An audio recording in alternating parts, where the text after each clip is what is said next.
Hello बेटा। तो बेटा जो क्वेश्चन हमारा पेंडिंग चल रहा था, एक एग्जांपल हमने लिया था कि ए और बी कंपनी है, उसको अमेलगमेट करके सी कंपनी बनाई जा रही है।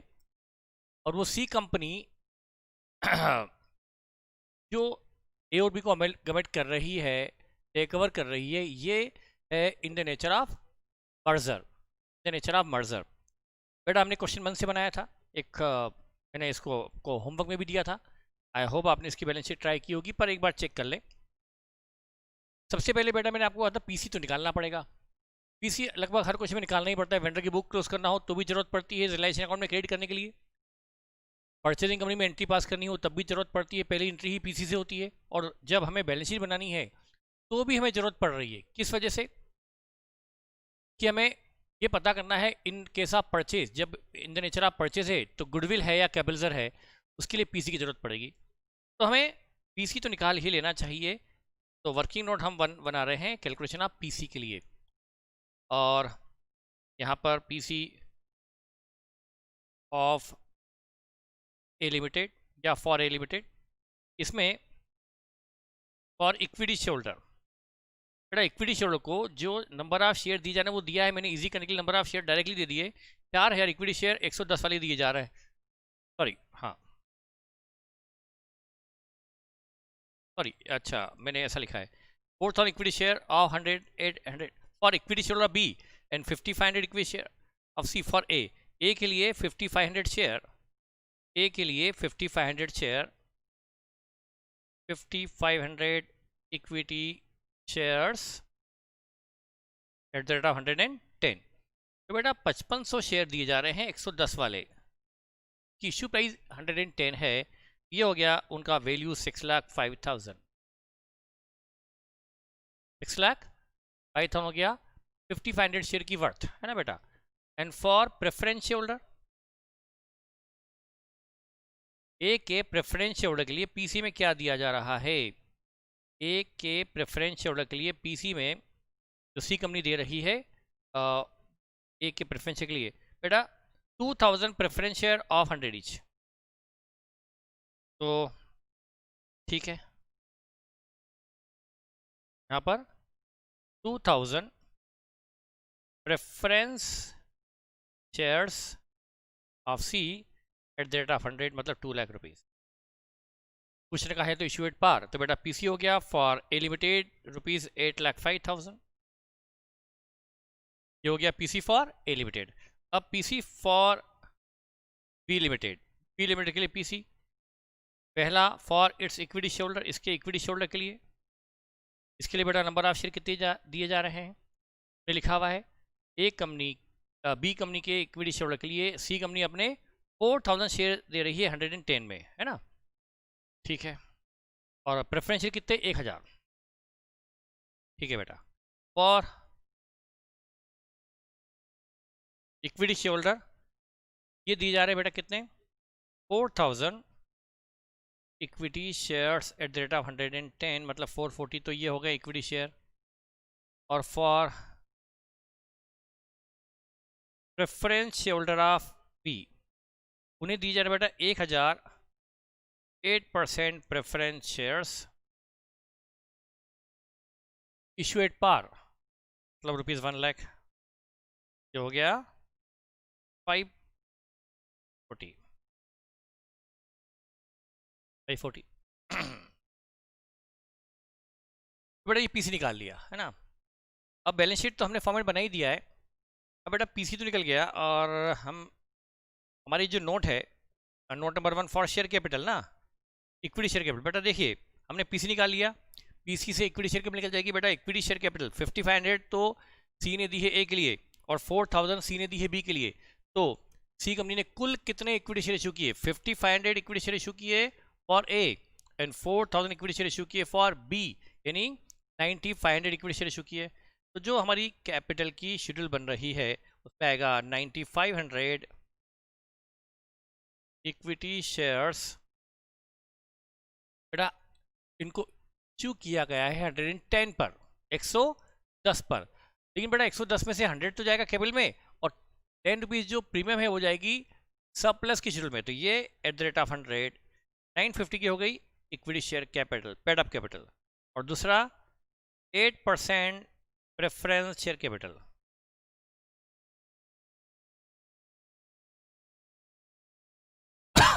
सॉरी बेटा, सी लिमिटेड ने ए लिमिटेड को दिए हैं 2000 प्रेफरेंस शेयर और बी को दिए हैं 1000 प्रेफरेंस शेयर, कुल मिलाकर 3000 प्रेफरेंस शेयर इशू किए हैं रिस्पेक्टिव कंपनी के प्रेफरेंस शेयर होल्डर के लिए। तो कुल कितने हो गए? 3000 preference shares at the rate of 100 rupees 3 lakh. ये आ गई पेड अप कैपिटल 9 10 12,50,000 की क्या आ गई पेड अप कैपिटल। चाहे मर्जर हो चाहे परचेज हो, शेयर केवल दोनों केस में सेम है। हाँ, सरप्लस के अंदर सिक्योरिटी प्रीमियम, चाहे मर्जर हो, पर बेटा यहाँ पर हमको क्या करना पड़ेगा, यहाँ पर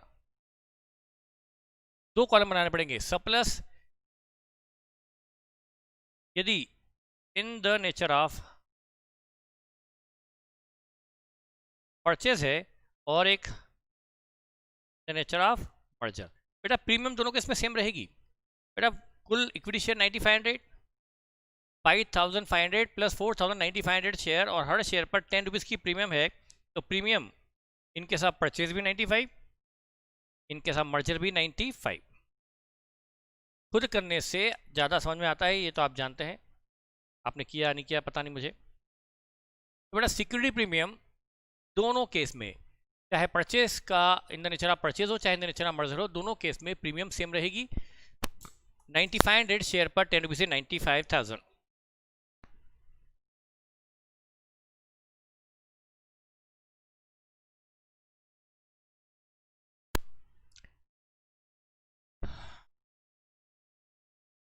ठीक है बेटा, अब दूसरी चीज़ तो देखनी पड़ेगी। कई चीज़ें बड़ी आसान है पर कई चीज़ें बहुत स्पेशल। बैलेंस शीट बनाना थोड़ा सा स्पेशल टास्क है, इसके लिए हमने क्वेश्चन एग्जांपल में लिया है बैलेंस शीट बनाने वाला। बेटा अभी तो हमारा वर्किंग नोट नंबर 1 बना था पीसी के लिए, है ना। अभी हमारे कुछ वर्किंग नोट और बनेंगे। Working note number 2, in case of, या हम यूँ लिखें गुडविल या capital reserve, in case of goodwill भी आ सकती है या कैपिटल रिजर्व।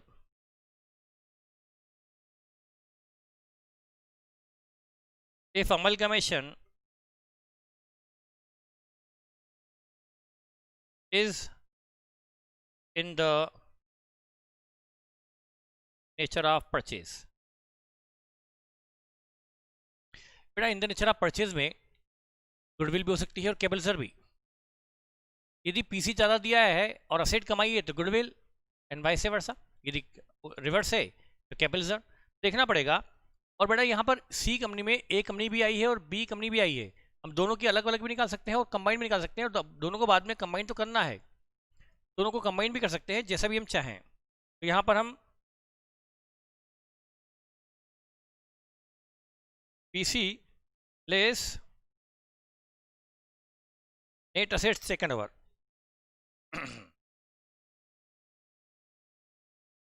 अब बेटा यहाँ पर मैं चाहूँ तो ए का अलग कर लूँ, बी का अलग कर लूँ, और चाहे तो मैं कंबाइन कर सकता हूँ। प्रेजेंटेशन के लिए मैंने अलग अलग कर लिया। बेटा पीसी ए में तो था, ए का पीसी था रुपीज़, पीसी निकाला था 8,05,000 और 5,40, 8,05,000, सॉरी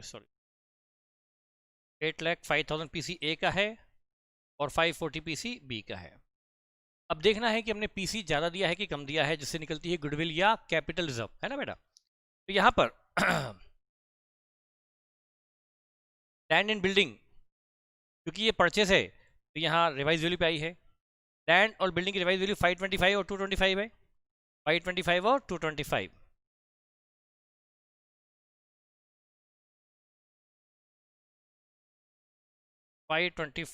और 225 ये है लैंड बिल्डिंग की revise value. 8 plant and machinery, plant and machinery की रिवाइज वैल्यू जो गिवन है वो है 345 और 158, 345 और 158, 345 और इधर 158। Stock, debtor, cash and bank, फिर यहाँ पर क्रेडिटर्स और डिवेंचर की लायबिलिटी मिली है। फिर देखेंगे यहाँ पर ये सब लेस होंगे, ये और ये लेस होंगे। यहाँ आ जाएगा net assets taken over, net assets taken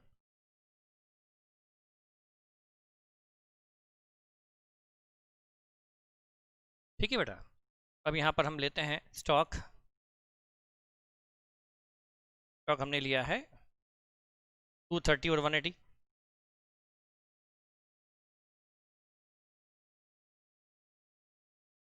stock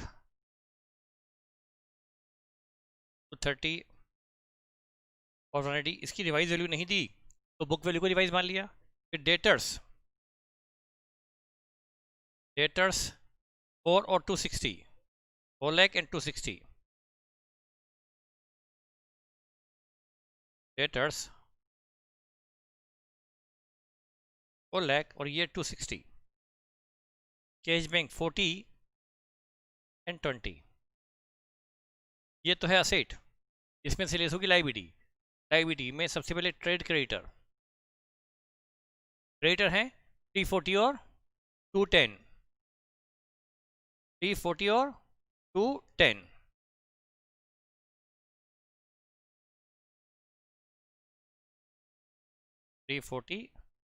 और 210 के क्रेडिटर और 250 और 150 के डिवेंचर। तो देखना ये कि बेटा हमने पीसी कितना ज़्यादा दिया कम दिया तो हम असेट लेते हैं 525 का लैंड बिल्डिंग ए में, प्लस 345 का प्लांट मशीनरी ए में, प्लस 230 का स्टॉक ए में, प्लस 4 लाख के डेटर्स ए में, प्लस 40 का कैश बैंक ए में। असेट आ गई 1540 की, माइनस 340 की लायबिलिटी ली क्रेडिटर, माइनस 250 की डिवेंचर की लायबिलिटी ली। तो हमने नेट एसेट जो ली बेटा वो 950 के लिए है। यह है पीसी, इसको बोल देते हैं नेट एसेट्स। यहाँ पर देखें, यहाँ पीसी 8,05,000 था, यहाँ पर आ गया ए माइनस बी। बेटा हमने पीसी दिया ए के केस में ओनली 8,05,000, 8,05,000, और हमें एसेट मिल गई 950 की। 145 की हमें एसेट ज़्यादा मिल गई। ये है कैपिटल रिजर्व। यदि टोटलिंग सही है तो ये कैपिटल रिजर्व आ गया, टोटलिंग गलत हो तो बात जाने। फंडामेंटली हम सही हैं, टोटलिंग आप देखें।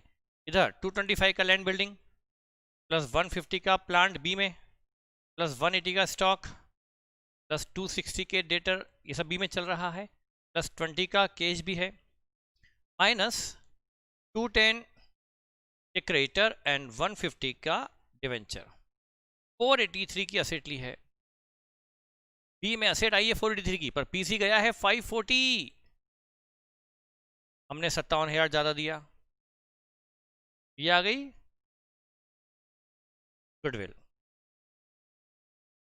ए के केस में हमने एक कंपनी को थोड़ा सस्ता खरीद लिया, डील सस्ती निपट गई, तो हमें प्रॉफिट हुआ 145 का, क्योंकि हमें एसेट ज़्यादा मिल गई, ये प्रॉफिट गया कैपिटल रिजर्व में, बिंगे कैपिटल प्रॉफिट।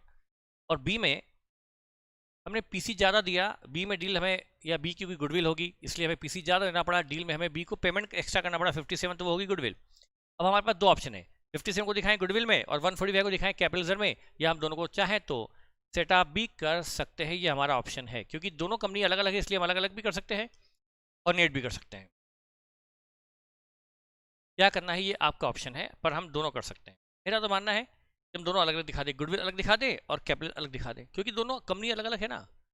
ये एक ही कंपनी से होता तो पॉसिबल तो नहीं कि एक ही कंपनी से गुडविल भी हो कैपिटल, पर वो तो दो अलग अलग डील है। हम अलग अलग दिखाएंगे, 57 गुडविल में और 145 कैपिटल में। हाँ, कंबाइन यदि आप करते और आंसर कंबाइन आता तो चलता, कोई दिक्कत नहीं, बिल्कुल चलता। ठीक है, ये भी निकल गया। तो बेटा इन केस ऑफ परचेज हमने निकाल ली गुडविल या कैपिटल। गुडविल आएगी इंटेंजिबल एसेट में और कैपिटल आएगा सरप्लस की शेड्यूल में। तो गुडविल दिखा दें इंटेंजिबल एसेट में। इंटेंजिबल एसेट में हमने जो बैलेंस शीट बना रखी है, जो इंटेंजिबल कॉलम है, इसमें वर्किंग नोट नंबर जो भी हमने डाला है 2, यहाँ दिखा दे गुडविल 57, गुडविल 57। और ये जो हमने सरप्लस बना रखा है इसमें कैपिटल रिजर्व वर्किंग नोट हमने 2 में निकाला है, 145 है ना बेटा, कैसा परचेज। तो इनके साथ परचेज हमारा चल रहा है अभी। इनके साथ परचेज हमने गुडविल और कैपिटल निकाला, गुडविल को दिखा दिया इंटेंजिबल में और कैपिटल को दिखा दिया सरप्लस वाले कॉलम में 145। बाकी सब तो बेटा बिल्कुल ठीक ठाक है, 1 बाय 1 करते जाएं। अब यहाँ पर हाँ, एक नोट नंबर 3 बनेगा फॉर शेड्यूल टेंजिबल के लिए, नोट 3 फॉर टेंजिबल। अब यहाँ पर परचेज के लिए अलग और मर्जर के लिए। In the case of purchase land and building, plant and machinery, ये 2 फिक्स्ड एसेट्स है बेटा। यदि ये क्वेश्चन हम परचेज से कर रहे हैं in the nature of purchase, तो यहाँ लैंड बिल्डिंग आएगी रिवाइज वैल्यू पर, लैंड बिल्डिंग आएगी रिवाइज वैल्यू पर। लैंड और बिल्डिंग की रिवाइज वैल्यू है 525 प्लस 225, 750 की रिवाइज वैल्यू है। तो यदि हम ये क्वेश्चन कर रहे हैं तो लैंड बिल्डिंग आएगी 750 की रिवाइज वैल्यू पर इन case of amalgamation in the nature of purchase, और प्लांट मशीनरी की रिवाइज वैल्यू गिवन है 345 और 158, 345 प्लस 158, 5,03,000, ये आगे 5,03,000 इन केस ऑफ परचेज। ये जब क्वेश्चन परचेज से है तो असेट ली जाएगी रिवाइज वैल्यू पर यही क्वेश्चन मर्जर से है तो यही असेट ली जाएगी बुक वैल्यू पर।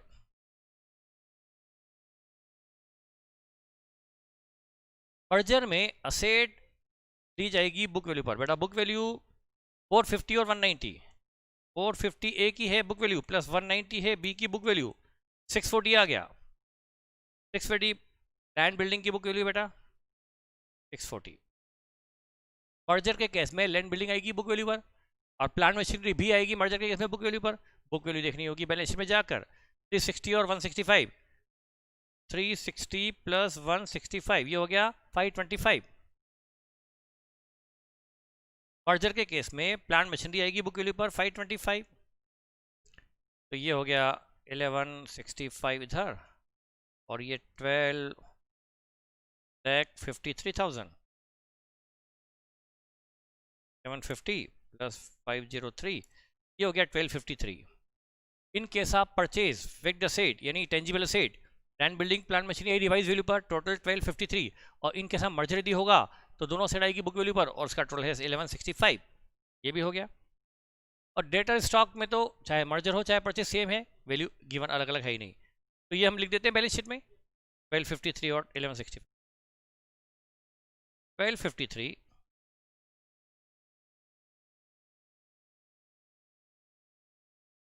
बैलेंस शीट की बेटा हमको 2 कॉलम बनाने थे ना, अभी बना लेता हूँ मैं। बैलेंस शीट के 2 कॉलम, अमाउंट के 2 कॉलम, थोड़ा सा इसको इधर कर लेता हूँ।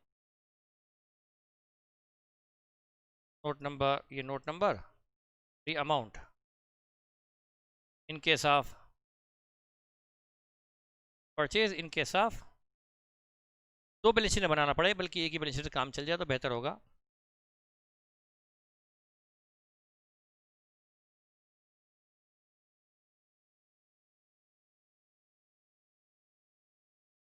बेटा टेंजिबल असेट 2 कॉलम करने के लिए हमें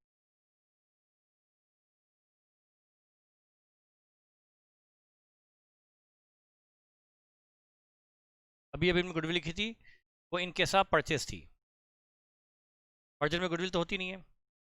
और टेंजिबल फिर से 1253 in case of purchase 1253, in case of merger 1165,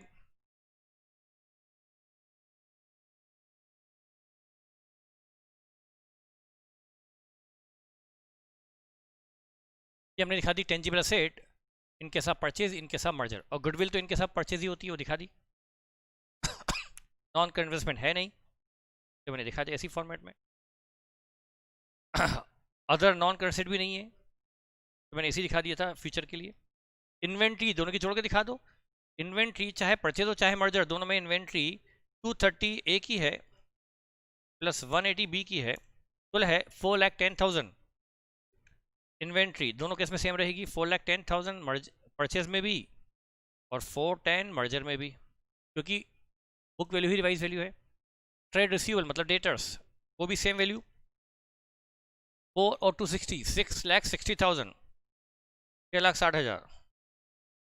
चाहे परचेज हो तब भी 660, चाहे मर्जर हो तब भी 660। एक पॉइंट बचा है अपना अभी, मैंने एक पॉइंट टिप किया है, वो मैं करता हूँ अभी। कैश बैंक ए का था 40, बी का था 20, हुआ 60, 40 प्लस 20 60। इसमें से सी ने 30 के पे किए हैं अमलगमेशन एक्सपेंसेस, यानी ये जो अमलगमेशन किया उसके खर्चे मैंने लिखा था ना शायद,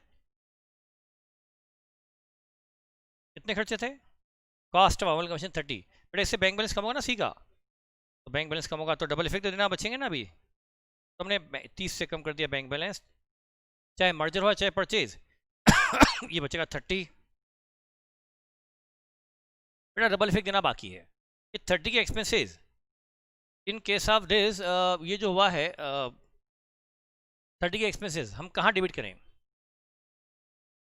एक company in case of purchase या तो गुडविल या कैपिटल में, तो यहाँ पर हमारी बैलेंस शीट में ये शेड्यूल है, ये कैपिटल रिजर्व, इसमें हम लेस कर सकते हैं अमलगमेशन एक्सपेंसेस, 30 से लेस कर देंगे इस कैपिटल रिजर्व से, तो कैपिटल रिजर्व में से लेस करना ज़्यादा बेहतर होगा। हमारा वर्किंग नोट वहीं लेस करें तो भी चलता है, यहाँ लेस करें तो भी चलेगा। तो कैपिटल रिजर्व जो 145 है उसमें से हमने अमलगमेशन एक्सपेंसेस लेस कर दिए, मतलब 30,000 से हमारा प्रॉफिट कम हो जाएगा ना। अब ये तो बताने कि ये खर्चा ए पे हुआ है बी पे हुआ, तो बेहतर है कि इसको गुडविल में डेबिट करने के बजाय हम क्या करें, बेवजह क्यों असेट बढ़ा के दिखाएं गुडविल, बजाय हम इस खर्चे को कैपिटल प्रॉफिट से, ये जो कैपिटल प्रॉफिट है खर्चे होने से हमारा प्रॉफिट कम हो जाएगा ना, वो बेहतर है। तो हम इस गुडविल इस अमलगमेशन एक्सपेंसेस को कैश बैंक अकाउंट से क्रेडिट किया और कैपिटल रिजर्व में डेबिट कर दिया इन केस ऑफ परचेज, तो हमने इस एक्सपेंसेस को कैश बैंक से कम किया और साथ में कैपिटल रिजर्व से भी कम कर दिया, ये डबल इफेक्ट हो गया 30 के। ठीक है, शेयर कैपिटल 1250 है in both the cases, purchase हो तब भी 1250, मर्जर हो तब भी 1250।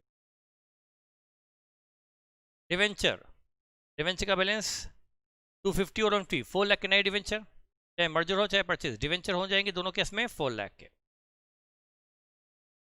करंट लाइबिलिटी में क्रेडिटर्स 340 और 210, 550 दोनों केस में सेम होंगे। करंट लाइबिलिटी में ट्रेड क्रेडिटर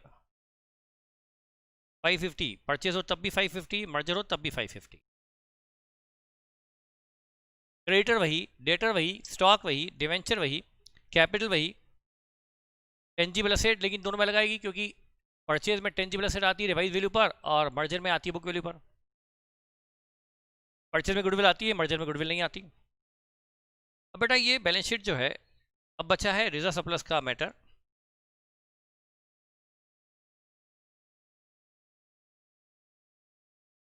ये शेड्यूल जो चल रही है हमारी रिजर्व एंड सरप्लस की, सरप्लस में इक्विटी प्रीमियम चाहे मर्जर हो चाहे परचेज 95 और इधर in the case of purchase में हमारा कैपिटल रिजर्व 145 था और एक्सपेंसेस 30। अब बेटा यहाँ पर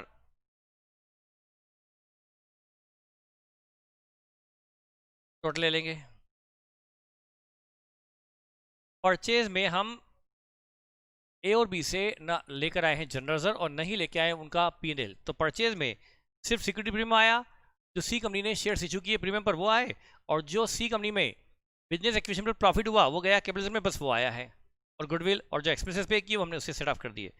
तो 95 की प्रीमियम प्लस 140 का 95 की प्रीमियम प्लस 140 में से 30 का एक्सपेंस गया, तो प्रॉफिट कैपिटल से बचा 115, ये बचा 210, ये आ गया टोटल ऑफ सरप्लस 210।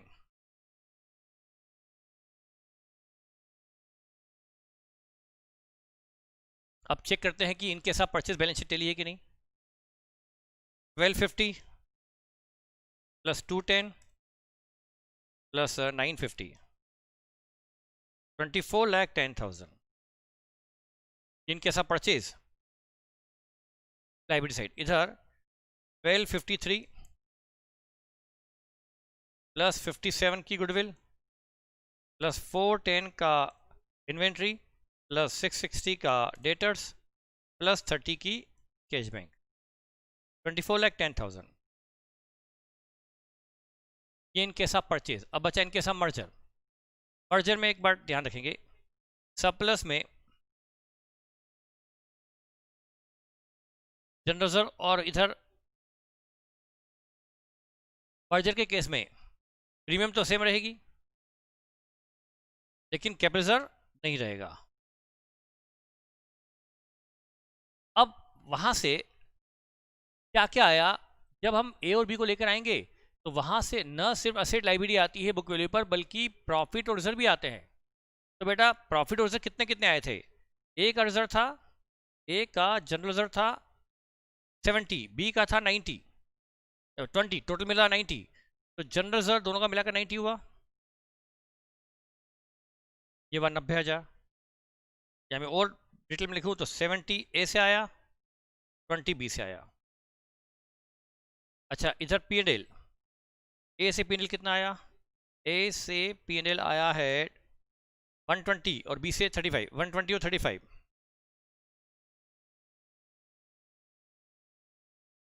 वन 120 ए से आया पी एंड एल और 35 बी से आया पी एंड एल। परचेज में ना रिजर्व आता है ना प्रॉफिट आता है, लेकिन मर्जर में ए और बी का रिजर्व भी आएगा प्रॉफिट भी आएगा, तो वो आ गया, इसको हम बाहर दिखा। लेकिन हमने एक एडजस्टमेंट किया था, excess of PC over share capital. इनके साथ merger excess of PC over share capital निकाला कि नहीं निकाला, अभी नहीं निकाला। वर्किंग नोट नंबर 3, एस पर S 14 in case of amalgamation in the nature of merger, excess of PC over share capital is to be adjusted from reserves of transferee company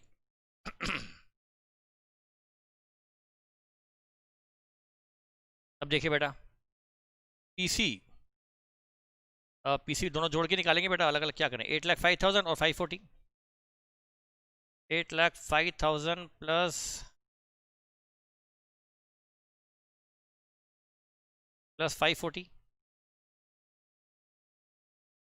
8,05,000 plus 540, ये है पीसी 1345, ये PC less share capital, चाहे वो equity हो चाहे preference, दोनों मिलाकर। हमारे इसमें सिर्फ इक्विटी है, हमारे एग्जांपल में शेयर कैपिटल बेटा है, दोनों की मिलाकर शेयर कैपिटल 5 और 3, ए की 5 लाख बी की 3 लाख, शेयर कैपिटल हुई 8 लाख।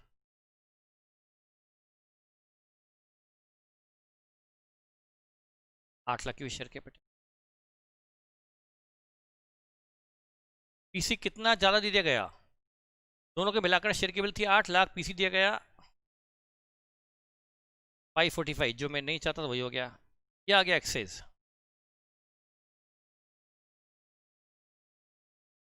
अब जो आज तक किसी मॉड्यूल में क्वेश्चन में नहीं आया वो पॉइंट यहाँ आ गया, पर ठीक है बेटा हम मैनेज कर लेंगे। एक्सेस, ये एक्सेस कहाँ से एडजस्ट किया जाए, जनरल रिजर्व से। बेटा रिजर्व दोनों के मिलाकर 70 प्लस 90, अब यहां लिखेंगे एडजस्टेड फ्रॉम नंबर 1। बेटा 545 का एक्सेस पेमेंट है। एक्सेस मतलब ये सी कंपनी का लॉस है। सी कंपनी ने उनको शेयर केबल 8 की जगह 1345 दे दिया, पीसी बहुत ज़्यादा दे दिया। अरे सॉरी एक चीज़ है, सॉरी मैंने प्रेफरेंस शेयर केबल भी तो ली है। मैंने शेयर केबल कहा था इक्विटी प्रेफरेंस दोनों, यहाँ पर share cable equity share cable तो ये है और प्रेफरेंस शेयर केबल भी तो है। ओके, क्या शेयर के पीसी दोनों का है तो शेयर केबल दोनों की आएगी ना बेटा। मैंने सोचा 2 और 1 3 लाख की प्रेफरेंस शेयर केबल भी है ना। आपकी धड़कनें तेज हो गई होगी, सर क्या कर रहे हैं। ये पीसी भी है शोल्डर के लिए 8 तो 3 11 है ना बेटा। तो 1345 है पीसी, जबकि शेयर केबल है 11 लाख। एक्सेस है 245 excess adjusted from reserves of C limited, reserves of transferee company C limited. बेटा सी में ही तो नई कंपनी है, वहां तो रिजर्व 0 था, लेकिन ए से आया था 70, बी से आया था 20, कुल था तो 90 तो एडजस्ट बेटा वो हो गया। तो रिजर्व जो 90 था पूरा एडजस्ट हो गया, खत्म, खल्ला, 0 हो गया, रिजर्व बचा ही नहीं, पूरा रिजर्व एडजस्ट हो गया लॉस सेट ऑफ करने में। अभी भी लॉस बच गया। बैलेंस एक्सेस इसमें से 90 एडजस्ट हो पाया, अभी 155 और बचा है, इसको एडजस्ट करेंगे to be adjusted from PNL. PNL से एडजस्ट करना पड़ेगा बेटा। 90 तो रिजल्ट से एडजस्ट कर लिया, 90 का रिजल्ट खत्म हो गया, लेकिन 155 और बच गया। पीएनएल दोनों का मिलाकर इससे ज्यादा होगा तो अच्छा होगा। लकी एग्जैक्टली 155 निकला तो बेटा रिजर्व 90 तो एडजस्ट हो गया वो, और ये भी बाय चांस 155 ये भी एडजस्ट हो गया। अजीब सी सिचुएशन बन गई, मतलब मैंने क्वेश्चन ये सोच के बनाया नहीं था बेटा। यदि ये जो एक्सेस पेमेंट है, कुल एक्सेस 245 था, 90 एडजस्ट करेंगे रिजर्व से और बचा हुआ एडजस्ट करेंगे पीएनएल से, तो हमारा 155 एडजस्ट करेंगे पीएनएल से, कर लिया हमने 155। एस ने कभी कुछ नहीं लिखा कि कहाँ से, तो हम अपने मन से कुछ भी कर सकते हैं। तो हमने एडजस्ट किया 90 एडजस्ट किया रिजर्व से और 150 एडजस्ट किया पीएनएल से, तो रिजर्व भी 0 हो गया और पीएनएल 20 30 40 50 ये बाय चांस 0 हो गया। मर्जर में ये 0 हो गया, ये चांस की बात है। यदि कुछ पीएनएल बच जाता तो बाहर आता, कुछ रिजर्व बच जाता तो बाहर आता, पर बाय चांस ऐसा हो गया कि जितना हमारा रिजर्व था उसी से एडजस्ट हो गया। ठीक है बेटा, खत्म। ये 95 का 95 आई प्रीमियम में करना पर बस। समझ में तभी आएगा बेटा जब आप पहले एक बार खुद किए होंगे, तब ज़्यादा समझ में आएगा। ये बचा ओनली 95। वर्जन में वहां से रिजर्व भी आया था, प्रॉफिट भी आया था, लेकिन वो प्रॉफिट और रिजर्व एडजस्ट कहाँ से हो गया, वो हमारे एक्सेस पेमेंट से। तो 1250 प्लस 95 प्लस 4 लाख प्लस 550 क्या रहा है 22,95,000। चेक करते हैं कुछ छूटा तो नहीं।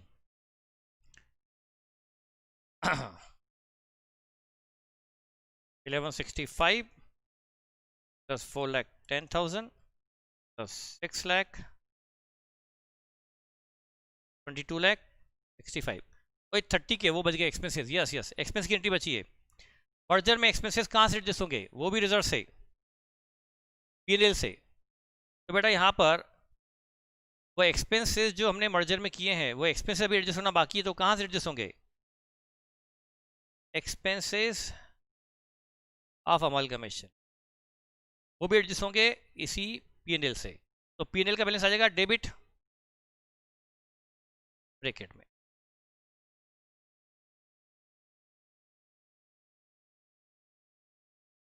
नेगेटिव बैलेंस बेटा, वो जो एक्सपेंसेस है वो एडजस्ट कहाँ से करेंगे, प्रॉफिट एंड लॉस से, क्योंकि मर्जर में गुडविल में दिखाना अलाउड नहीं, तो इसको एडजस्ट कहाँ से करना पड़ता है, रिजर्व से।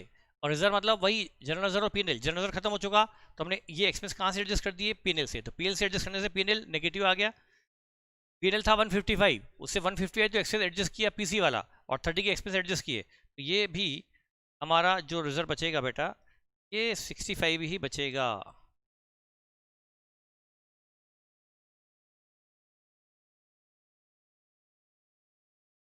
क्या हो गया इसको,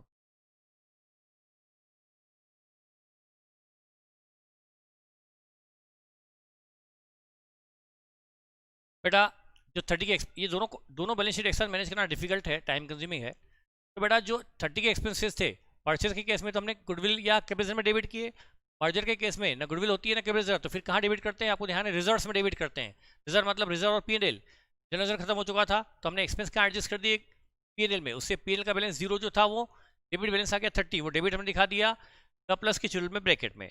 तो हमारा जो सरप्लस था वो 65 रह जाएगा, फिर बैलेंस शीट टेली हो जाएगी।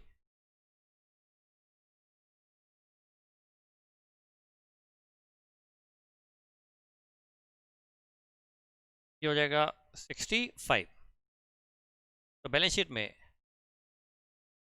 ये रहेगा 65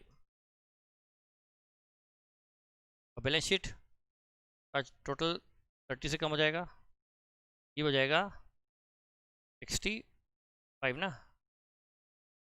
ये तो 2265 आ ही रहा है। ठीक है बेटा, हिंदी क्वेश्चन है, मैं आपको प्रैक्टिस के लिए और क्वेश्चन दे सकता हूँ। तो